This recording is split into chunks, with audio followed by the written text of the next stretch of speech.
Bonjour Laurent Saillet. Bonjour Steve. Merci de nous rejoindre comme tous les mardis après-midi dans le Grand Journal.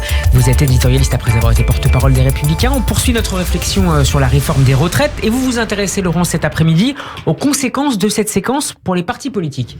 Oui, tout à fait, parce que lorsqu'il s'agit de passer une réforme impopulaire, on peut imaginer que seuls les partis de la majorité sont mis en difficulté. Mais on l'a déjà évoqué, il se trouve que cette réforme a des conséquences pour tous les partis.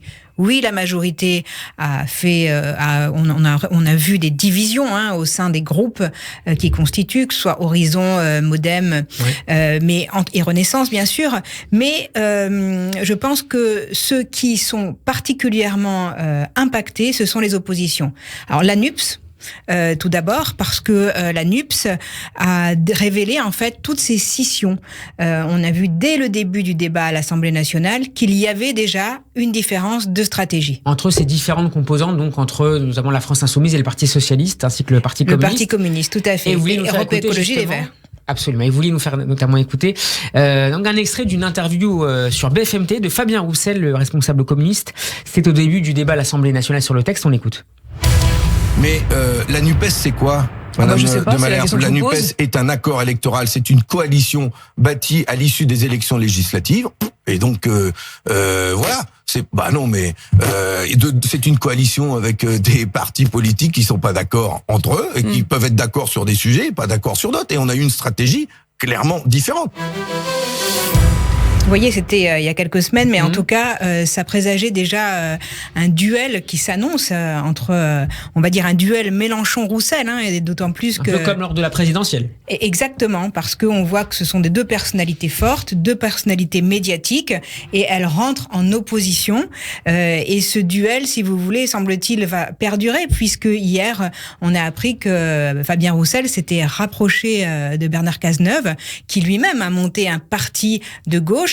Donc tout ceci risque de réaxer, si vous voulez, l'opposition de gauche vers une gauche peut-être plus modérée, qui déshabillerait un peu Jean-Luc Mélenchon de certaines de ses troupes. Laurent Saillet, à droite, le parti Les Républicains ne sort pas non plus indemne de cette séquence. Tout à fait. On a le sentiment que le parti Les Républicains est aujourd'hui en apnée. Alors la stratégie du 49.3, parce qu'on peut imaginer que, surtout vers la fin, c'était une stratégie pour LR, semble leur rejaillir en plein visage, parce qu'ils n'ont pas voulu se compter en allant au 49.3, mais ils ont dû se compter au moment de la motion de censure. Donc il y a 10 divisions au sein du groupe, notamment avec la fronde d'Aurélien Pradié, mais il y a aussi des divisions au sein du parti, parce que certaines voix défendent une coalition avec le gouvernement. Alors elles sont minoritaires, ces voix, mais en tout cas, il existe deux manières d'aborder les choses, une opposition forte contre Emmanuel Macron, ou un rapprochement d'Emmanuel Macron. Le Rassemblement national, lui, semble un peu échapper à toutes ces divisions. Est-ce que ça vous étonne, Laurence ? Alors, qu'il n'y ait pas de division au Rassemblement national, ça ne m'étonne pas. Parce que vous savez, le Rassemblement national, c'est un parti d'héritiers. Alors, on peut dire, effectivement, aujourd'hui, c'est Jordan Bardella qui est président du Rassemblement national. Mais il a été mis en place par Marine Le Pen. Et puis, bien sûr, il reste totalement sous le contrôle de Marine Le Pen. Donc, c'est normal qu'il n'y ait pas de division. Mais le problème pour le Rassemblement national, avec justement cette réforme des retraites, c'est qu'ils ont démontré leur incompétence totale.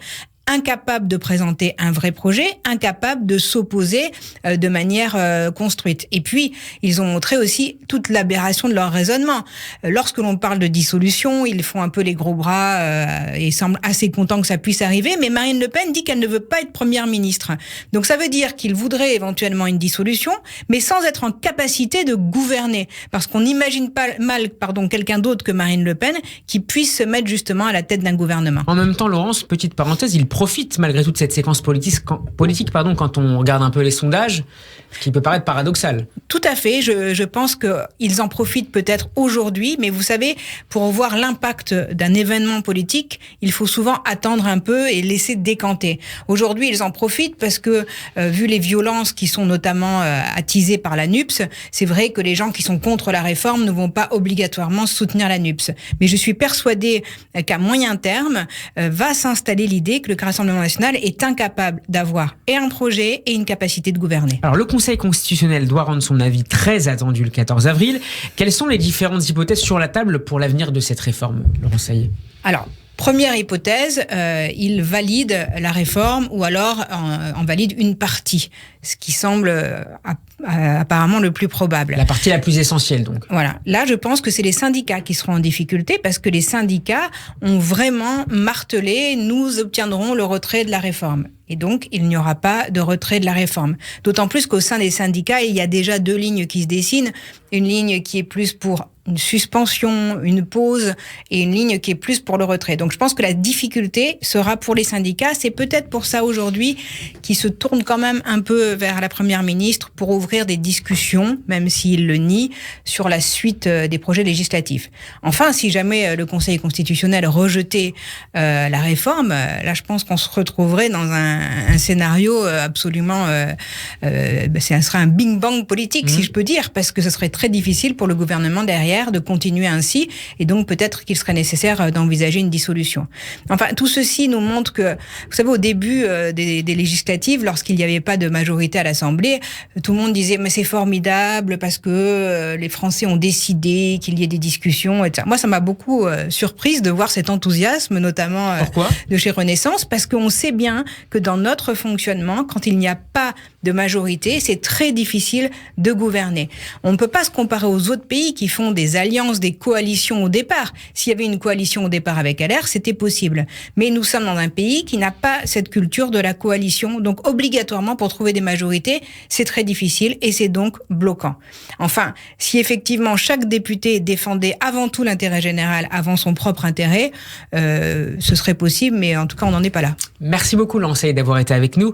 On peut retrouver votre chronique en podcast sur radioj.fr, la suivre également en vidéo sur notre page YouTube. Nous serons demain en compagnie de David Revaud-Dallon du Journal du Dimanche. Bon après-midi à vous, Laurence, et à mardi prochain.